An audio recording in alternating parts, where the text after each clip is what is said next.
Hello, my name's Ben. And my name's Josh. Welcome back to FPL Graduates and welcome back to another video. Game week 1 has now been and gone. We've seen the first 90 minutes of action of the Premier League. It was certainly an interesting weekend, that is for sure. We're going to go into some potential captaincy options ahead of game week 2. Also some transfer targets that we might be looking at considering for our teams over the course of the next few weeks. So without further ado, let's get into those first players on the watch list. Okay, then. So, yeah, as we mentioned, there's going to be a few bits added into this video. So, make sure you check out the timestamps that will be on screen. We're starting off with probably where everyone started off this weekend with Reijnders. Fantastic performance, obviously, on his Premier League debut with a goal and an assist, a big 10-pointer. Obviously, no bonus points picked up, but an overall really outstanding display. Obviously, the fixtures for City now get a bit more tougher. Obviously, Wolves away was a nice sort of opening day game for them. But yeah, from a team point of view, they definitely get a bit tougher. Obviously, Reijnders has already risen to 5.6 million. I would not be shocked if he rises to 5.7 before the deadline. Ben, obviously, you owned him for that whole really good performance, right? Yeah, very much a good performance from not only Reijnders, but also from a Manchester City perspective. They looked very good. They actually played in a bit of a different system that we expected them to. Pep reverted back really to a system that he used a lot last season, which enabled Reijnders to then really crash the box because there was the protection with that almost sort of back three in place at parts with Ryan Aït-Nouri sort of shifting back to left centre backs at times during the game.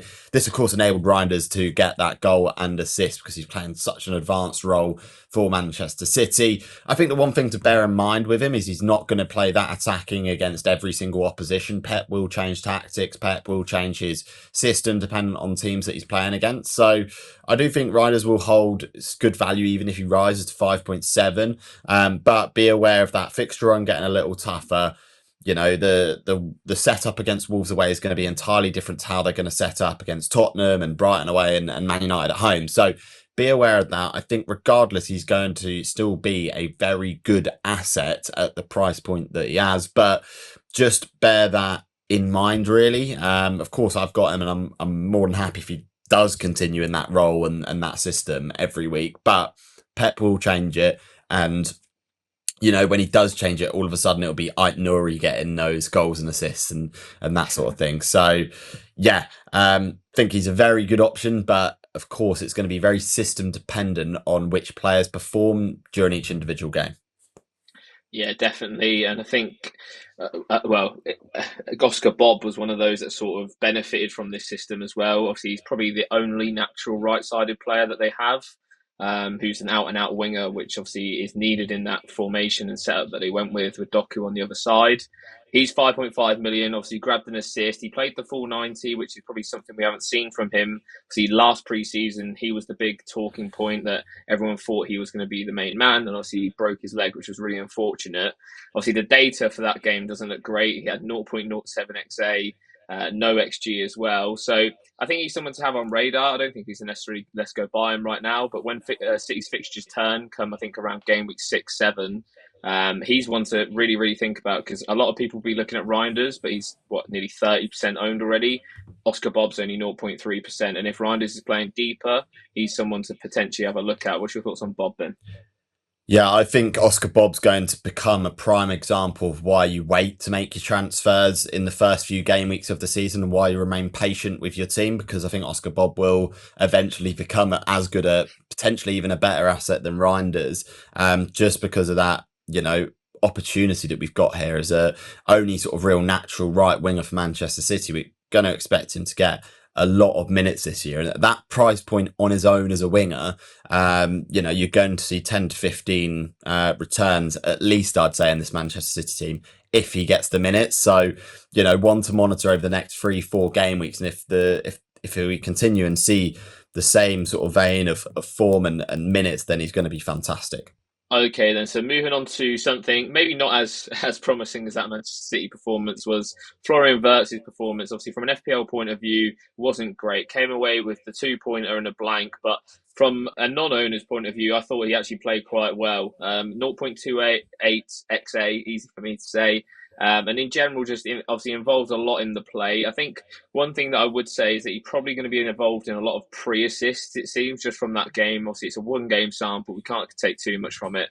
But yeah, he seems like he's sort of the orchestrator, and everyone else will sort of chip in with the points and goals. Obviously, the transfer window is not shut yet, so Alexander Isak is not here or there. It's very up in the air at the moment what's going to happen with that. So I think from my point of view at the minute, obviously, especially with those fixtures as well for Liverpool, you're definitely not going in and buying. Is it time to sell Wirtz, Ben? Obviously, you're an owner of him. I personally wouldn't. What's your thoughts? No, I wouldn't either. And again, like a lot of managers and a lot of managers who maybe sort of a little bit sort of inexperienced in this will look at Wirtz's performance and immediately sell. And I just don't think that there's that performance merited selling him, to be honest. Like if you're looking on the face of it, 0.42 XGI equates to, if he carries that on over the season, that's going to be a goal or an assist every other game pretty much, which it's not bad at all when all things are considered. And then you add that up over a season, 20 goals and assists, it's a pretty decent return for 8.5 million. So yeah, I do think he's, on the face of it, looked like he was getting pre-assists and that sort of thing. But, he's involved in the attacking actions, which is all you can ask for. And, like we've seen in the Community Shield a pretty different game, and Wirtz got a return there. So yeah, it's a one where we've got to wait and see and be patient with Florian Wirtz, I feel. Yeah, Ekitike is the other one who's obviously returned now. That's 2 goals and an assist in limited minutes, really. He only played 71 minutes in that game against Bournemouth, and obviously got the return in the Community Shield as well. He does look really good, I must admit. 8.6 million now. He's already risen up, and 20% ownership. I think for me, obviously the main issue here is if Isak joins, he's not going to get the fair share of those chances as what he is at the moment. So for me at the moment, I would not be steaming into him even with that price rise. I think it's definite wait and see until the window closes. And also, it's a nice point in time with these Liverpool assets because the window closes post Game Week 3, which is after that Arsenal fixture. It moves into that Burnley fixture in Game Week 4, which then, a lot of people who are following the same strategy as me, who are wildcarding early in Game Week 4, can obviously hop on these Liverpool assets knowing who's going to be playing pretty much most weeks. So, yeah, what's your thoughts on Ekitike, Ben? A really strong Game Week 1 performance, right? Yeah, a strong Game Week 1 performance, and those who are wildcarding early can potentially look forward to owning him if Liverpool don't get Alexander Isak in. And he, at 8.6 million, with 71 minutes with the squad that Liverpool had going into Game Week 1, worries me a little bit. Just from a minutes perspective, but of course we've seen that with a number of different strikers this game week. So again, it really is just a wait and see option. He could be a fantastic option, at points in the season. But again, we're just going to have to wait and see where those running minutes comes from for Ekitike. Okay, then. So we're moving on to someone else who disappointed a lot of owners at the weekend. Is Cole Palmer. He obviously played the full 90 against Crystal Palace in that 0-0 draw. He's owned by over 60% of managers, which I actually didn't realise until I made this graphic. It's probably best that I didn't over the weekend as a non-owner. But yeah, obviously a tough game for them, Game Week 1. I said that pretty much all pre-season. That Palace game is not as easy as it comes, and obviously Liverpool found that out at the Community Shield too. I think the main worry here is that obviously Cole Palmer is not playing off the right-hand side, where he is a much better FPL asset than he is in the middle. We saw that last season, and obviously in the Club World Cup he was playing off the right, and that's where he got those goals in the final. So it's an interesting one. I think for me, I'm glad that I don't own him. Obviously, it's still good fixtures coming, but if he's playing in that role, he's still integral to how Chelsea play. He's just not worth 10.5 million in FPL when he's playing in a 10. Obviously, that could all change. He could go score a brace this weekend, and everyone would be loving it. What's your thoughts, Benny? What was your thoughts on that performance in general, just from a Chelsea and attacking point of view? Yeah, from an attacking point of view, yes, slightly worrying. But again, it's Game Week 1, and I'm not overly concerned by the performance just because it is Game Week 1. Like, look, if we get 3 or 4 game weeks in and we see the same performances over and over again, then yes, we're going to be worried. But if you look at the next fixtures, if there's any fixtures that's going to breed attacking returns, it's West Ham away, who've just been peppered by Sunderland.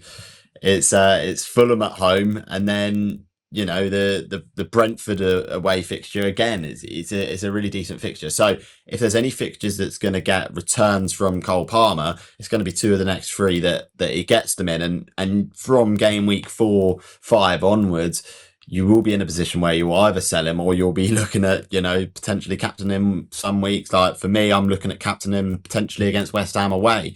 I think you've not got to be put off by the performance. Yes, we saw some good performances from Cole in right wing in the Club World Cup. Let's see if he can replicate it in attacking midfield. We've not seen too much to suggest that he will, but again, like I said, I keep going back to it. We're 90 minutes into the season. Let's not try and get too ahead of ourselves in terms of panicking here. Yeah, and moving on to some interesting performances from some Man United assets. Ryan Mbeumo obviously played his first 90 minutes for Manchester United against Arsenal. Obviously, Arsenal, one of the best defences in the league. He managed to rack up 0.42 XG, which was an interesting game. Obviously, United were more on the front foot than Arsenal since the early goal that they scored. Fulham away and Burnley at home the next two. It is then followed by City away and Chelsea at home the two after. So it's a bit of a swings and roundabout sort of fixture run for United, obviously, with that Arsenal game out of the way now. And Mbeumo, obviously, he's on, some set pieces being corners predominantly and maybe some of the free kicks from the right-hand side. 14% owned. What's your thoughts on him, Ben, in terms of that performance overall? Obviously, it was an interesting attacking display compared to last season anyway, from a United point of view. Yeah, I mean, when you say interesting, it's positive for Man United, and I think Mbeumo becomes, potentially an interesting option. And again, I'd really like to see how Manchester United play when they've got a Burnley at home and they expect to take, lion's share of possession, and how they perform when they've got a tougher one at Manchester City away, because we will see then whether Mbeumo and the other Manchester United assets are really worth the money to invest in them, because we saw Mbeumo last year perform really well against those top six teams, and I'm fully expecting him to sort of perform to a decent level. Whether we'll get to the same level as he did in a talismanic figure at Brentford, maybe not, but again, I do think he presents a decent option, and the stats that he put up, not too dissimilar to Florian Wirtz in terms of the numbers. So, yeah, against a good Arsenal side, that's not bad numbers at all to put up. Yeah, similar applies to Matheus Cunha as well. He racked up 0.4 XG. Definitely unlucky not to score. I think he had 3 shots on target in that one.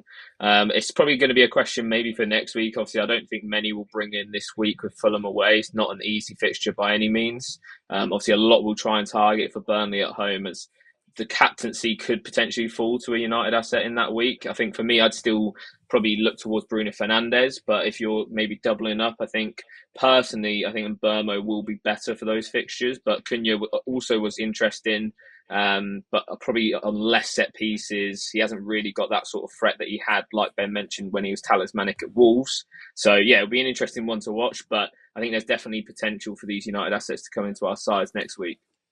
Yeah, there's definitely intrigue, and look, like the performance was decent, and let's see how they do against a lesser opposition, because we've seen it so many times with United before, where they turn up against the bigger teams and then sort of fall away against the sort of lesser opponents. So yeah, let's wait and see on this one. Okay, then we're going to take a look at some £4.5 million defenders now. There was a few things that happened at the weekend which might require you to make some immediate surgery if you need one for this game week. Obviously, Ezri Konsa got sent off. That is only a 1-game suspension, so do bear that in mind before you transfer him out.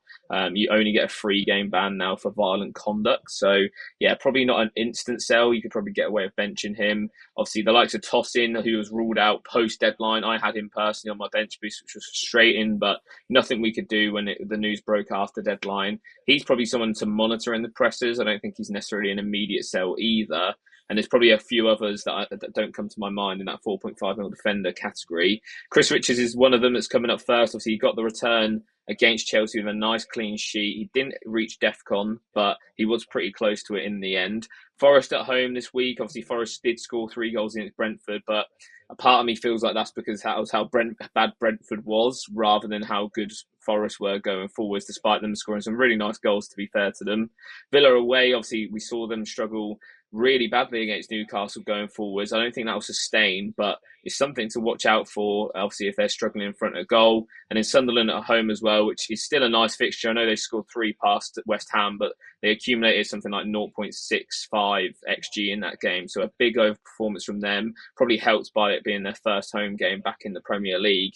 So yeah, Chris Richards, I think long term is a really nice option. What's your thoughts to him, Ben? Yeah, I mean, I've got him on my bench at the moment, and definitely considering even starting him potentially this week. We saw Forest in pre-season struggle a little bit with scoring goals, and it was a bit of a blessing for them to come up against Brentford in game week 1. I'll be honest with that, and I think Chris Rich is probably one of the better emerging 4.5s that we're seeing. And a good clean sheet in game week 1. Palace really turn up against those top 6, top 8 opposition, and I don't think they've lost against any of them in a good while either. So yeah, I really like him as an asset. Got him in my team, and definitely fairly happy with him at the moment. Nice. And then on to another one. If you fancy even lesser owned than 1%, 0.2% owned, Bafodi Ekitike, the new centre-back for Bournemouth, obviously straight into the team against Liverpool. He finished on 9 DEFCON contributions, which isn't too bad. Obviously, one away from the threshold of him getting +2 points. I'd probably disregard the defensive data because he's not coming up against a Liverpool attack every single week. He's an interesting one. I've seen on Fantasy Football Scout that he's actually got quite high goal threat in Ligue 1. I think he's averaging something like 6 goals a season when he was playing in France. So yeah, it could be an interesting one from set pieces, as well as he's hitting 9 against Liverpool. Senesi did hit the DEFCON threshold, but there is talk of them buying another centre-back, which could sort of cause some challenge for minutes. What's your thoughts on that Bournemouth team now, Ben? Obviously, they had a good performance game week 1. Their fixtures do turn okay. I wouldn't say that it's a great run that they go into now, but long term, it should be a decent hold. If you need a 4.5, could this be an option? Yeah, definitely. And look, it's going to be dependent on your fixture rotations and that sort of thing with Diakite. You're not going to want to sort of play him too many times against the top 6. But yeah, I think Bournemouth are going to go into a pretty decent run, to be fair, over the longer term anyway. So definitely one to keep an eye on and sort of look at. And again, like I said, it's a good start to the season to understand where Bournemouth are within the league. Having Liverpool away followed by Wolves at home will allow us to see how they play against different opposition, and from that point onwards, you'll sort of have a good idea from even game week 2 onwards on where Bournemouth lie in terms of the FPL landscape too. Yeah, and then on to the final option, we've got Patrick Dorgu in here at 4.5. He rotates really well with youth, which I know a lot of managers have chosen for game week 1. Obviously, hit the post in game week 1 from the attacking side of things. I think the data, again, you can't really take much from game week 1. His expected goal involvement was super low, but when I'll pull it up now, when you look at his heat map in terms of where he played, the attack being towards the bottom of the graph, you can see he's almost playing like a left winger against Arsenal in that game, which is really interesting. I think that's something we'll see definitely a lot more going forwards. It could have been helped, obviously, by the fact that Diogo Dalot started over Amad Diallo against tougher opposition. So this is an interesting one for those tougher fixtures. Obviously, a lot of people will look towards Dorgu for that Fulham away and Burnley at home.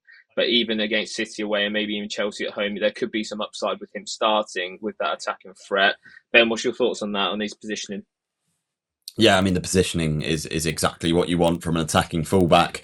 In and around the areas where he's going to get those attacking returns. So you can't complain too much. Again, it's one game in isolation, and the tactics and eventually the way that the game played out meant that Dorgu was in quite a lot of attacking areas, which is good to see.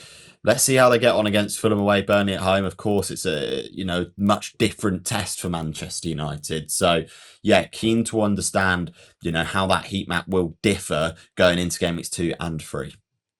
100%. So we're going to take a quick look now at the DEFCONs for defenders and then midfielders in terms of who ranked the highest at the start of the season. We probably won't do this all season because we'll be here a long time most weeks, but I think it's good to sort of understand which players are standing out straight away. And obviously Virgil van Dijk hit 21 defensive contributions, which was a bit mental on that Friday night. I think that's some of the highest I've seen it. It's one of the highest, I think, clearances and duels won in Premier League history for about 5 years. So it seems like quite an anomaly. I don't think we're going to get C21 most weeks, but a really good performance from him in general. Ben, would you say he's probably the safest at the minute of that Liverpool defence? Yeah, I'd say he's the safest for minutes. Of course, with those defensive contributions, we can correlate that to the lack of control that was in the game for Liverpool, and on transition, they very much looked exposed. Whether when Gravenberch comes back into the team, that will be negated. I think it probably will be, which we'll see, a reduction in Van Dijk's DEFCON probably to a more sustainable rate of maybe sort of 12 to 14, which is still going to be above the threshold, which is fantastic. And yeah, I do think he's a good option. He's not going to hit 20 every week, but yeah, I do anticipate him in, 50% of games to still hit that DEFCON target. Yeah, I think that's one of the key things that I noticed from the weekend is the DEFCON games, the ones that people picked up points in usually are those more 50-50 battles where the games, sort of in the air, I guess you could say, like we saw with that Bournemouth game. Similar could be said, obviously, with the Palace. Obviously, the Croix, he was really good last year for DEFCON, picking up 16. Aït-Nouri, which was quite surprising with 15. Obviously, that was down to that system sort of change that we mentioned at the start of the video about Manchester City. He played basically as a left-sided centre-half for the start of the game until they got comfortable and then started moving up a little bit forward. But that is interesting. Is it also interesting because would he have played that game if Gvardiol was fit? What was your thoughts on that Aït-Nouri performance, Ben? Yeah, like a good performance from Aït-Nouri from a defensive standpoint, of course. The owners are not going to want to ideally see him just picking up DEFCONs and that's it. I think if Gvardiol was fit, then I potentially still see Aït-Nouri's, maybe not in that game starting in game week 1, but again, when the system changes and Pep will change the system, then it will allow Aït-Nouri to flourish from attacking perspective. You're just going to have to be aware that everyone will be rotated in this Manchester scene. Aït-Nouri, Gvardiol, Reijnders, Oscar Bobb, you name it, that they will be rotated. So this week, Aït-Nouri hit DEFCON. In a different system, Aït-Nouri gets maybe 5 defensive contributions. So yeah, bear that in mind. You're not going to be guaranteed DEFCON contributions from every Manchester City defender, in games this season. Yeah, 100%. I think other ones to keep a note. Obviously, Vandenberg, he was really good for DEFCON last year per 90 when he actually came into the team. He got 14 against Nottingham Forest, which was a really good result for him.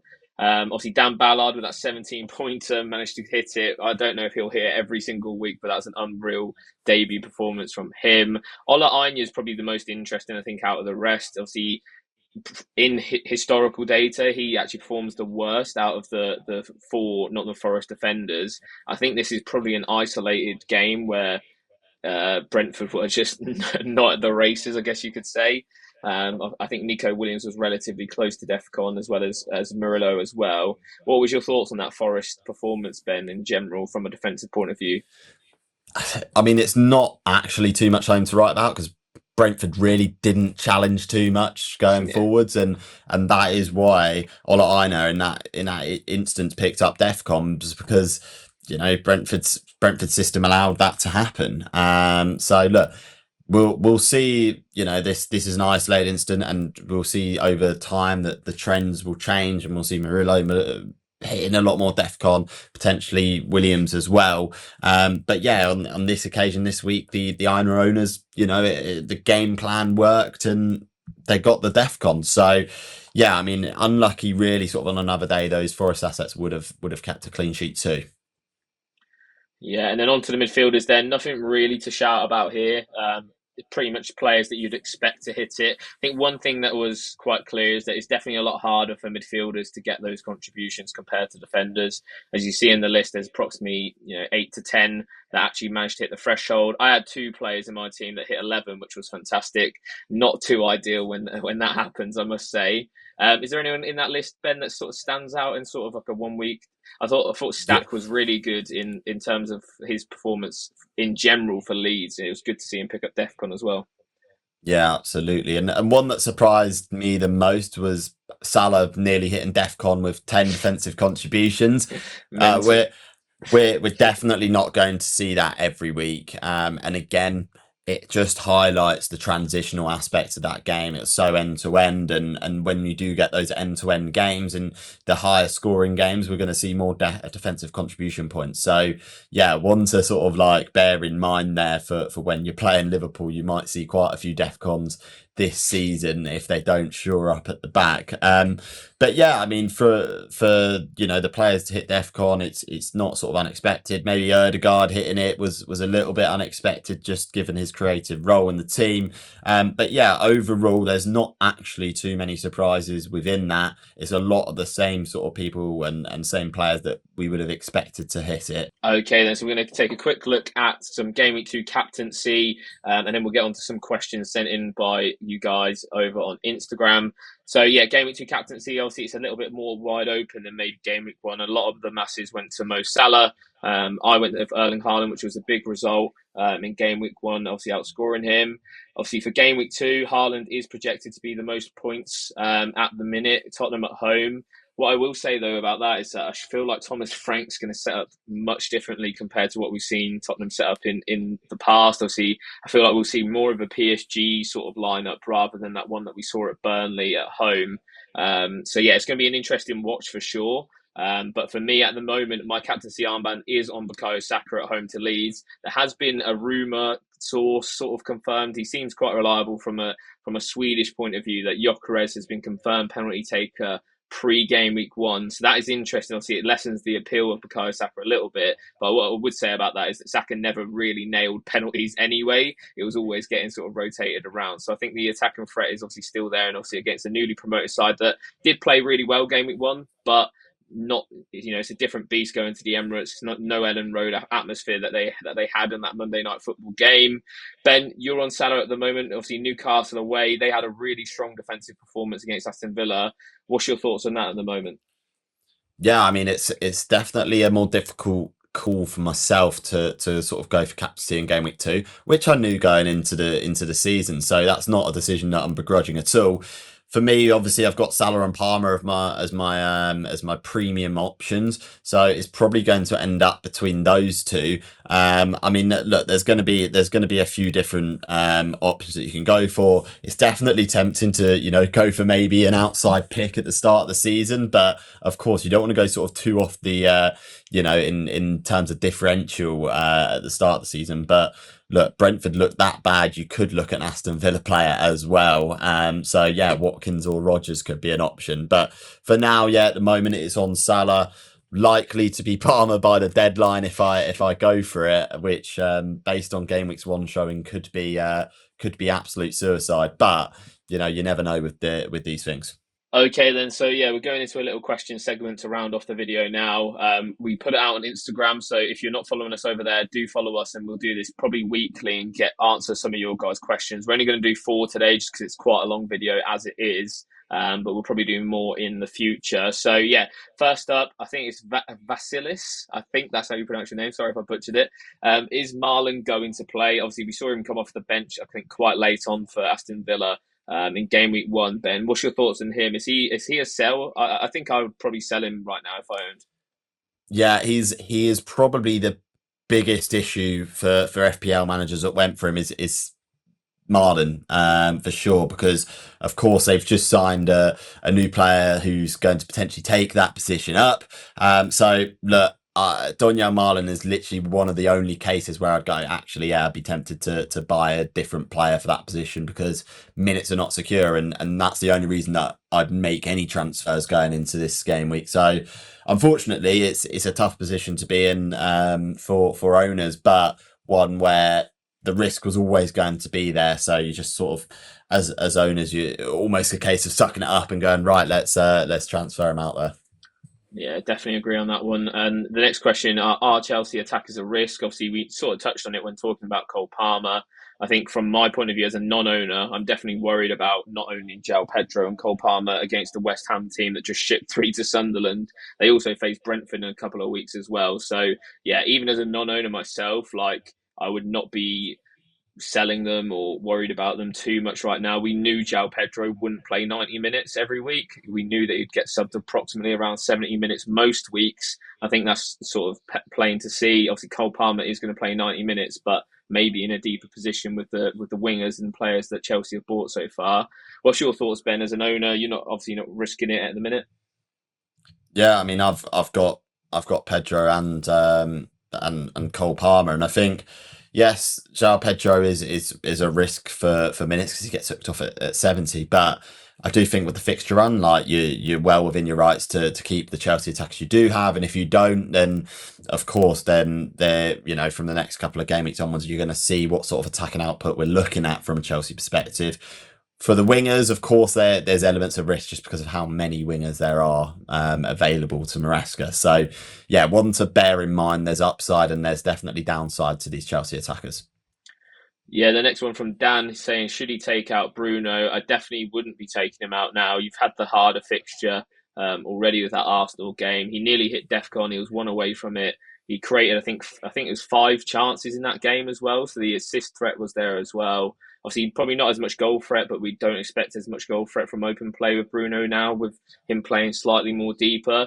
But I think overall he's going to be a good asset to own, at least for the next 2 weeks at the bare minimum, with him obviously playing in that deeper role.